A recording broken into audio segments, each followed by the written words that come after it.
It's December 28th in the year 1990, off stage at the Roxy, and it's welcome home to Bob Rockwell, who's been touring the world. Composer, woodwind artist, and teacher. And it's good to see you. Thanks, Leigh. It's just great to see you, man. It's great to be here in Minneapolis again. You've been touring the world, and I might talk about some environments. After leaving Minneapolis and St. Paul, you've really conquered some wonderful spaces with some wonderful inhabitants and artists in them. And I think of Underground at the Village Vanguard, the Thad Jones Mel Lewis Band. Yeah, that was kind of the beginning for me in New York. I got on that band after I was there about 2 weeks. I had a lot of help, though, from Dick Oates to get on that. And then I started, right away we went to Europe, and then I made a lot of contacts in Europe, and then finally I moved over to Copenhagen after 5 years. Distinguish, if you will, and really give some observations, the contrast between the American jazz music environment and the Copenhagen and Danish area, and then we'll move to Europe and the rest of the world. Well, it's an interesting thing because Minneapolis is basically the same size as Copenhagen as far as the population, but there's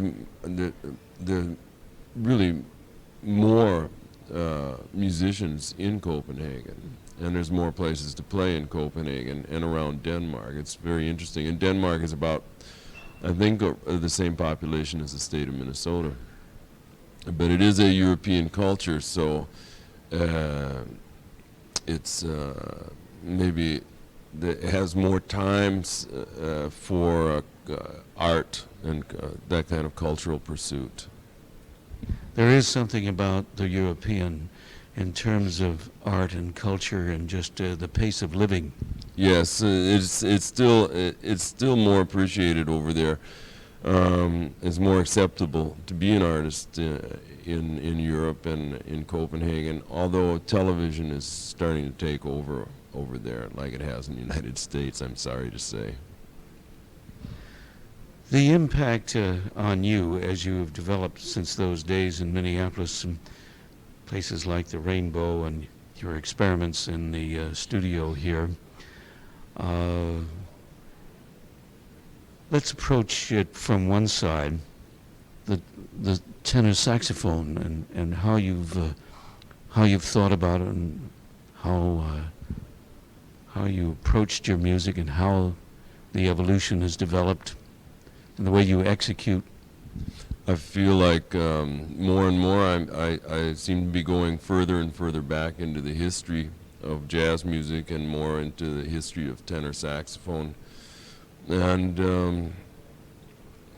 I guess it's necessary for me to know more about the way that the guys played a long time ago, or 40, 50 years ago.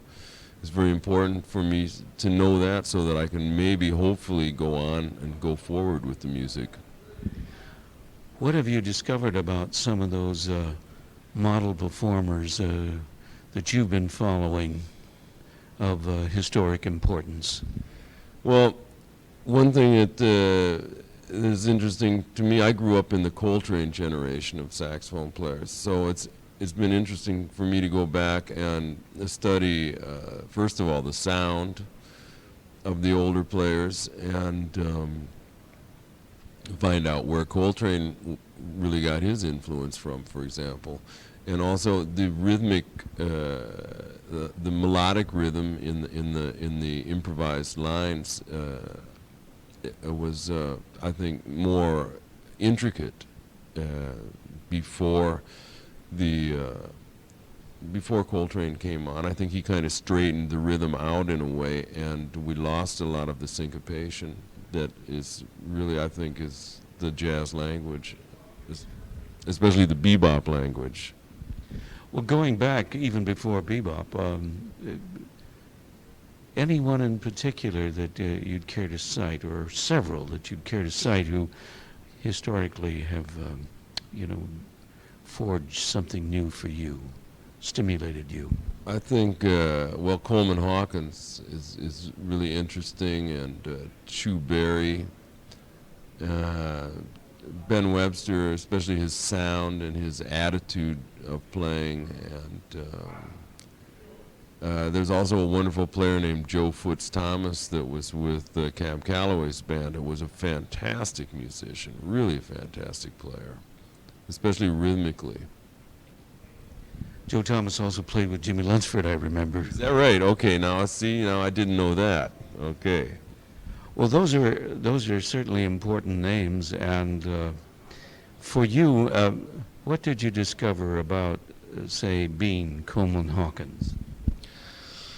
I think the evolution of his style and his sound and his approach to the technique of the saxophone. If you listen to the really early recordings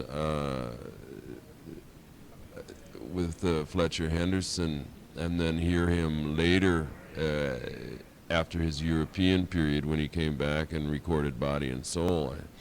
I mean, it's just amazing how he smoothed it out and became more and more sophisticated in his sound, and I mean, he really thought about it a lot. He's a wonderful player. Bob, you also mentioned Ben Webster and his attitude and his, I think you implied his discipline. Yeah, I don't know so much about the discipline, but his attitude, his swinging, and yeah, it's hard to define. Just his swing and his approach to tone. I mean, he came out of Coleman Hawkins, but he changed the tenor in another way. I should also mention Paul Gonsalves as really being fantastic, interesting, very interesting player, especially rhythmically. How about another facet of your career, education, teaching, and exposing students to the medium? Yeah, well, now I've been teaching. They have, for the last 4 years in Copenhagen, they opened a school for what they call rhythmic music. It's a conservatory, just like the classical conservatory, but they're learning jazz music and the history of jazz music, also Latin music, and we work with rock music, and we've worked with Turkish music, and just about everything we can find.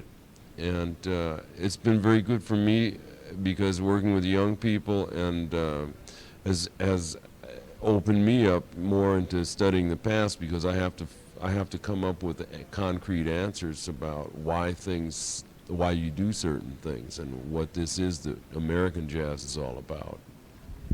Any particular questions that come up routinely with these students that seem to correlate and be the same?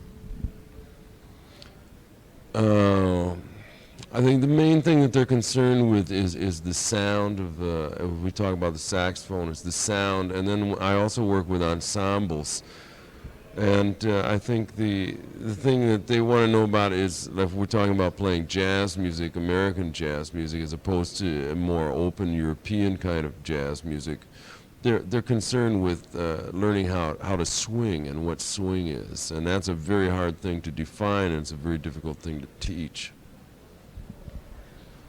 Bob, there's still another facet to your career. You're composing now, and you're beginning to develop quite a body of composition. Yeah, I have. I've been composing for a long time, but mostly I compose when I'm kind of under the gun, so to speak. When I have to, if I have to do a recording, an album date, then I have some kind of deadline, so I get on the case with it. Mostly what I've been doing for the last couple of years is I've been using models for composing, where I take compositions that I really admire a lot from other musicians, and I study them and find out what elements in those compositions that are really fascinating to me, why those things really stick out for me and mean something. And when I analyze those, then I try to take those same elements and I use those as models. I have a new album now called Reconstruction, and 3 of the tunes on there are based on other composers' tunes, but I've borrowed mostly the rhythmic elements from the tunes and built out of that. In theater and cabaret music, and I phrase it in that way, I'm thinking of Cole Porter and composers of that class. They're a main source of inspiration for a lot of jazz players. I think they have to be because, really, I mean, those guys are such those songs are so fantastic. I mean, Cole Porter, for example, I could never write a song like he could write a song. And those tunes, they have so much in them that you can work with as a jazz musician. You have so many chances to alter the harmony and build out from it. I think tonight, for example, we heard David Hazeltine playing piano, doing some marvelous introductions on some of the songs, building out of the composition itself. There's so much there to build out of. I think it's endless, and I think that I don't feel bored with playing these tunes. I think I have a long way to explore playing Cole Porter tunes, for example. Briefly, a short 1,000-word summary on your career and some of the environments and musicians you've been working with of late.